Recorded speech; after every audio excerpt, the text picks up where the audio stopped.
Mungkin bisa mau melanjutkan sambil menunggu Mbak Siti. Mungkin mau ada yang ditanyakan lagi atau ditambahkan lagi?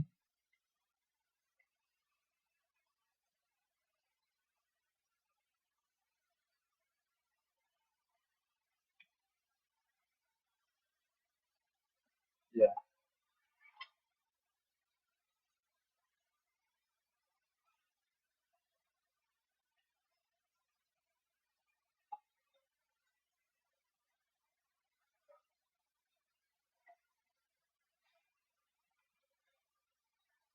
ya. Jadi gini Pak, kalau memang itu sudah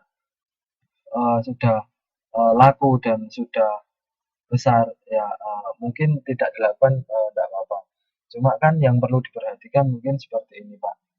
Jadi ada kalanya kan seseorang itu bosan dengan suatu produk, dia dia ingin produk eh, yang lain, mungkin kita membuatnya rasa ini, tapi perusahaan lain dia membuat dengan makanan dengan rasa inilah. Ternyata pada saat ini itu yang disukai, mungkin aja Pak, sebagai contoh, saya ambil spesifiknya, mungkin yang kita buat yang sudah laku keras itu rasanya asin, sama keripik rasa asin. Eh, Kemudian ternyata ada lagi yang membuat keripik dengan rasa pedas. Nah, ternyata konsumen pada saat ini menyukai keripik pedas. Nah, yang istilahnya pelanggan yang sebelumnya menyukai keripik yang kita buat, keripik asin tadi, tentunya akan beralih ke keripik pedas itu tadi, Pak. Jadi kalau menurut saya eh, tetap kita harus eh, melakukan teori perilaku konsumen ini tadi dengan kita tetap harus mengetahui selera konsumen, eh, istilahnya minimal ya enggak setiap saat kita harus mengetahui, tapi minimal kita mengetahui lah seumpama memang ada perubahan selera dan ada perubahan kemauan dari konsumen, itu kita bisa mengikuti seperti itu Pak kalau menurut saya. Ya gimana? Ya, iya Pak. Jadi nanti kan ada kalanya kan orang, oh saya kok makan ya ini terus ya, saya mau ya nyoba yang ini. Ternyata setelah mencoba dia lebih suka dengan produk yang baru seperti itu. Ya gimana? Ada Mas Taufik?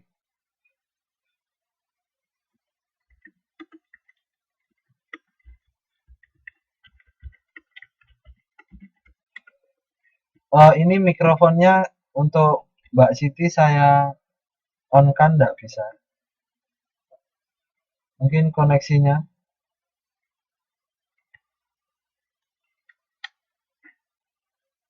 Ya, ini saya on kan untuk Mbak Siti.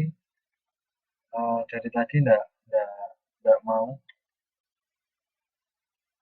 Ini saya coba lagi.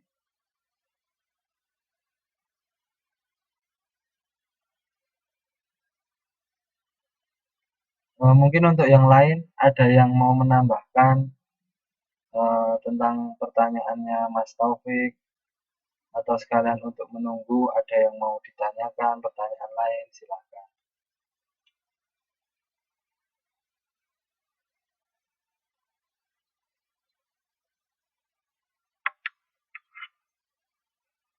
Eh, jadi di sini teman-teman, mas-mas, mbak-mbak sudah minimal sedikit paham ya untuk tentang teori perilaku konsumen sendiri. Jadi sebenarnya perilaku konsumen itu berguna untuk mengetahui apakah yang diinginkan oleh seorang konsumen. Contohnya mereka itu pada saat ini menginginkan produk apa. Contohnya seumpama sudah sudah spesifik kalau pagi itu jarang ada yang jarang orang sarapan menggunakan nasi. Jadi kan sarapan menggunakan roti. Contohnya semisal kita telah mengetahui itu. Kemudian kita perlu melakukan survei lagi. Apakah apakah roti yang ingin di apakah roti yang diinginkan oleh para konsumen tersebut? Mungkinkah dia rotinya yang tawar, tidak berasa, ataukah mungkin roti yang sudah ada rasanya? Karena soalnya kalau roti tawar kita harus beli selai, kita harus beli meses dan sebagainya. Jadi perilaku konsumen di sini bermanfaat untuk itu. Uh, jadi kita bisa mengetahui selera konsumen, kemauan konsumen itu seperti apa saat ini. Jadi seumpama kita ingin melakukan usaha itu istilahnya sudah dapat diterima dan dibutuhkan oleh pasar seperti itu. Ya, Mbak Titin.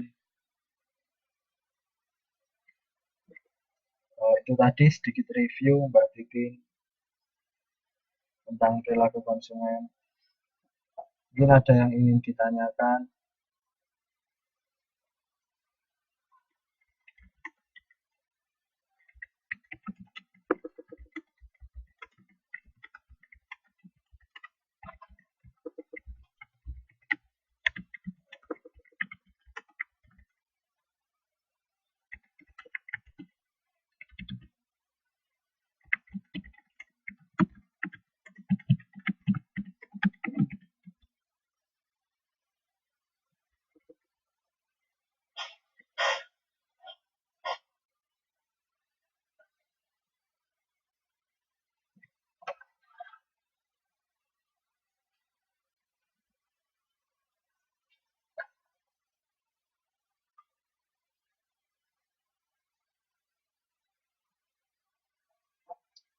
Ya, ada yang ingin ditanyakan lagi?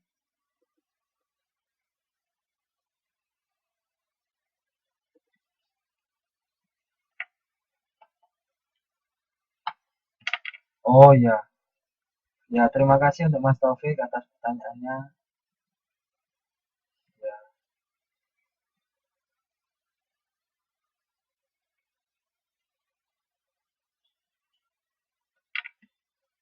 Ya, mungkin untuk Mbak Siti Rahayu, kalau seumpama jawabannya diketik gimana Mbak?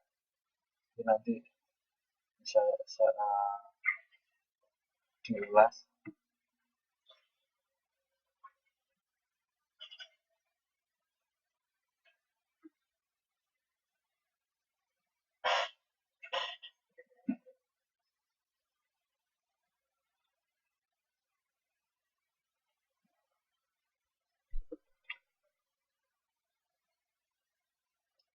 Bagaimana Mbak Siti?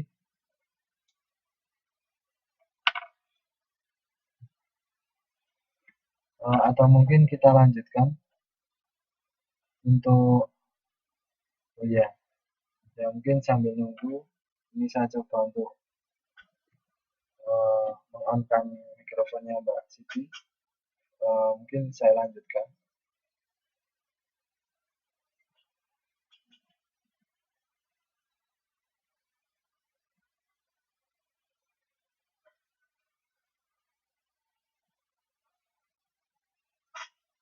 Ya, ini perilaku konsumen sesungguhnya merupakan bagian dari perilaku manusia.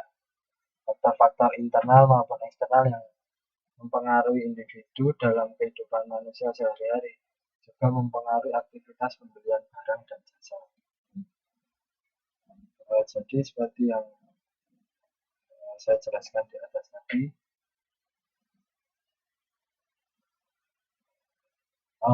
perilaku konsumen ini sendiri adalah perilaku manusia. Jadi seperti apakah yang mereka inginkan, apakah yang mereka mau saat ini. Jadi itu termasuk dalam perilaku konsumen. Kemudian dalam perilaku tersebut keinginan dari konsumen, misal untuk membeli suatu barang, untuk menggunakan sebuah jasa, itu dipengaruhi oleh faktor-faktor internal maupun eksternal.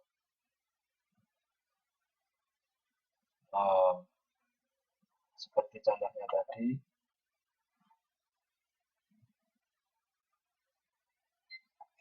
yang mempengaruhi mungkin dapat dari penghasilannya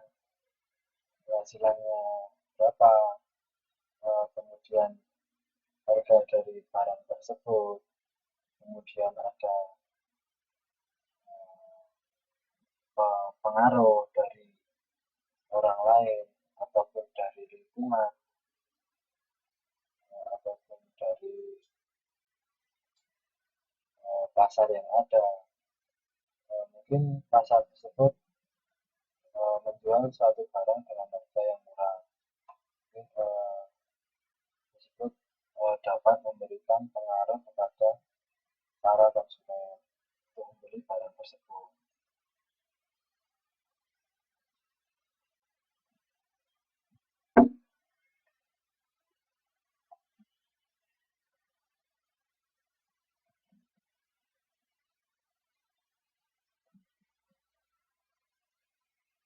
Dan selanjutnya, sebagai ilmu sosial, perilaku konsumen menggunakan metode dan prosedur penelitian atau studi dari ilmu psikologi, sosiologi, ekonomi, dan antropologi. Ini menurut Mawon dan Milo 98. Penelitian perilaku konsumen terkait dengan 3 perspektif. Penelitian yang mengarahkan proses berpikir dan identifikasi faktor-faktor yang mempengaruhi perilaku pembelian konsumen. Jadi, perspektif pengambilan keputusan, perspektif pengalaman, dan perspektif pengaruh. Hal inilah yang menjadi faktor-faktor yang mempengaruhi perilaku pembelian konsumen. Untuk perspektif pengambilan keputusan sendiri adalah faktornya biasanya dari konsumen itu tadi. Untuk pengalaman, dari sudut pandang pengalaman adalah contohnya suatu konsumen telah menggunakan suatu barang atau jasa.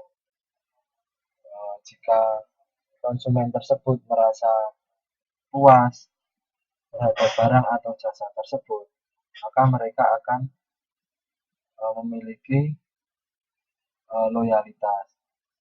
Jika mereka memiliki loyalitas, mereka akan menjadi pelanggan. Seperti yang saya jelaskan tadi, pelanggan adalah orang yang melakukan pembelian suatu barang atau penggunaan suatu jasa secara kontinu. Kemudian dari perspektif pengaruh atau sudut pandang, seperti yang tadi, dalam melakukan suatu keputusan pembelian,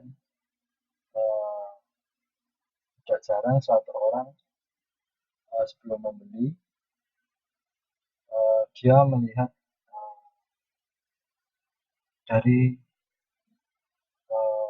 lingkungannya terlebih dahulu. Mungkin barang apa yang sekarang lagi diminati oleh para konsumen atau sebagian besar orang, itu barang apa. Walaupun tidak hanya